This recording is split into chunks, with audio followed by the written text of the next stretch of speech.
Welcome back to Capitol Review. 8 Democratic senators sided with Republicans to bring an end to the government shutdown. One of those senators included Virginia Senator Tim Kaine. The continuing resolution would fund the government through January. It also funds SNAP and other programs through next year.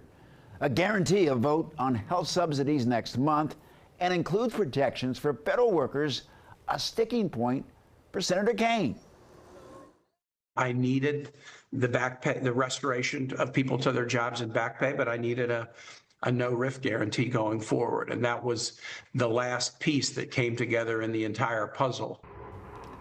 Maryland Senators Chris Van Hollen and Angela Alsobrooks, along with Virginia Senator Mark Warner, voting no. Joining us now is Ashwani Jain, a Democratic political strategist, and he's also the author of Project 2027. It's a progressive plan for Democrats to take control of Congress. Ashwani, welcome back. Great to be on. We're glad to have you. A lot of Democrats were not happy with the senators supporting the spending plan. Are you one of them? If so, why or why not? Yeah, I'm deeply disappointed. Look, first, the government should never have been shut down to begin with, but Republicans, who hold all the power right now, refuse to extend health care or fully fund SNAP. Even MAGA leader Marjorie Taylor Greene admitted that.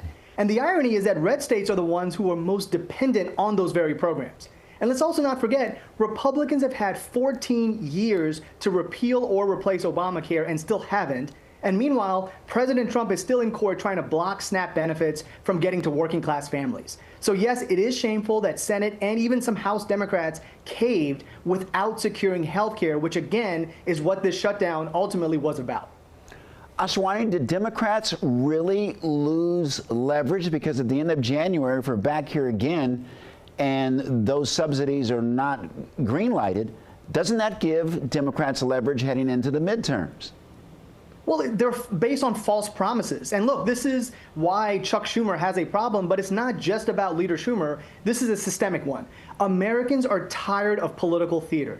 But too many in Democratic leadership still protect the old guard, still prioritize donors over voters, and cling to this false hope that Republicans will suddenly join them on expanding health care. The truth is, they will not. Republicans, like I said, have spent 14 years trying to tear it down, and this new government shutdown deal proves it. Instead of drawing a line and fighting for real protections, Senate Democrats settled for symbolism.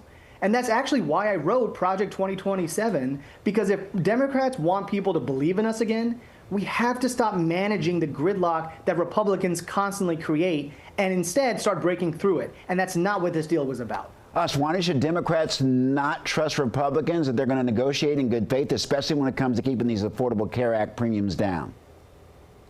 Correct. They should not trust Republicans because Republicans have proven time and time again that they do not want to extend health care subsidies, even though majority of the beneficiaries are in their red states and their constituents. They've had 14 years to complain about Obamacare, but they have yet to actually introduce a real plan. Even President Trump keeps saying he has a concept of a plan, but we still don't see it, and we're not going to see it. And right now, all we did was just lose the momentum that we gained as a Democratic Party after the elections that just happened.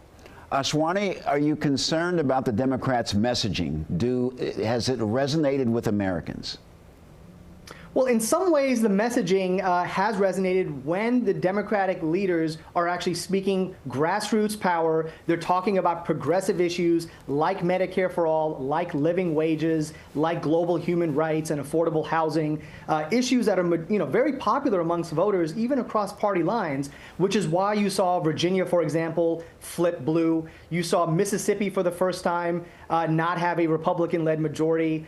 You saw, obviously, people like Mamdani win against the establishment and against billions of dollars in messaging that were spent against him and from the establishment. So the messaging is working if you have the right speakers and the right leaders. Unfortunately, so many, like Schumer and others, cling to the status quo, and I think that's where the frustration lies. Ashwani Jain, thank you so very much for joining us. Thank you.